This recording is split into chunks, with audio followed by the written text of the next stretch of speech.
Hey guys, what's up? It's Andy Fogarty here from the AtHomeWelder.com, and I'm here for KingMetals.com, and today we are answering the question, what the heck does stick out mean? Now, if you're here watching this video, then I know that you're like a lot of people who have been learning how to weld on their own.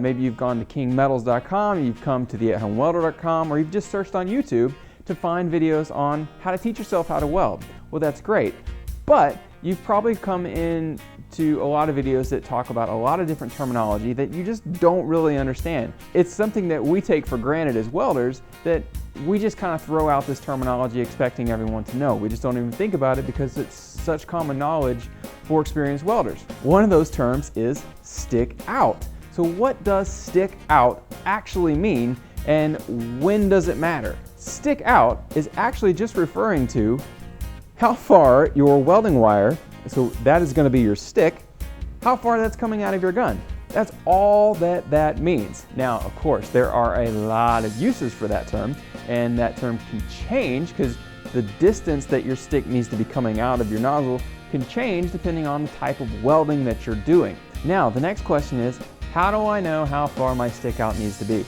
I know a lot of people, myself included, always say to keep your stick out short.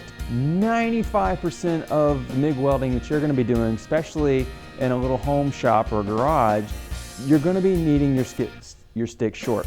And the reason for that is the longer you have the wire, the stick, coming out of your gun, the more issues you have to deal with. So for one, your weld pool is actually going to be farther away from where your gas is coming out. So you think all the pressure, most of your gas is going to be coming out right here at the end of this nozzle, right? And as soon as it leaves this little tube of your nozzle, it's coming out into the open air, and it's losing its potency, you could say. It's dispersing out into the wild, so you have less gas to use, which messes with your weld. You have less heat, and all these other little things. Now, another very common reason why we say to leave your stick short is simply because you have less control over your weld the farther your stick gets out. Because if you think about it, all the nuances in moving the gun are all in here in your wrist, and you want to keep that as close to the end of your nozzle as possible. It just allows you to control things much easier. Now, what are the instances when you want to have a longer stick out, and longer doesn't really mean that long. Longer, we're talking maybe 1/2 inch to 3/4 of an inch. That's pretty long. Now, when are we going to be using that? Well, when we're doing things like welding aluminum. What? Welding aluminum with a MIG gun? Yes, you can do it. And we're going to have a video explaining that a little bit more coming up real soon. But for most of the time, you're going to want to keep your stick pretty short, around 1/4 of an inch coming out.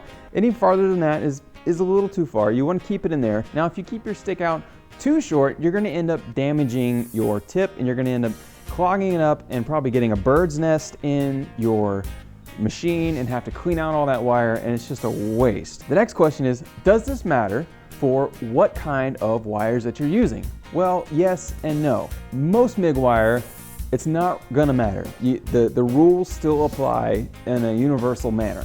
Now, when does this change? Well, remember how I just mentioned us welding aluminum through a MIG gun? That is when things change. But again, we're gonna cover that in another video. All right, that's it for this week's Welding Quick Tip. I'm Andy Fogarty from the At Home Welder, and I'm here for KingMetals.com. Now, if you need welding wire, go ahead and go over to King Metals. You can search online and just pick whatever you need and order it, have it shipped right to your door. Very easy. I've been using their wire for a while now. Now they've started stocking it, which is fantastic. Good job, King. And I love it. It's good stuff. Not all wire is created equally, and that's something that you'll learn as you try out different wires and buy them from different places. So that's it. I'm Andy Fogarty, and I will see you again next time with another Welding Quick Tip.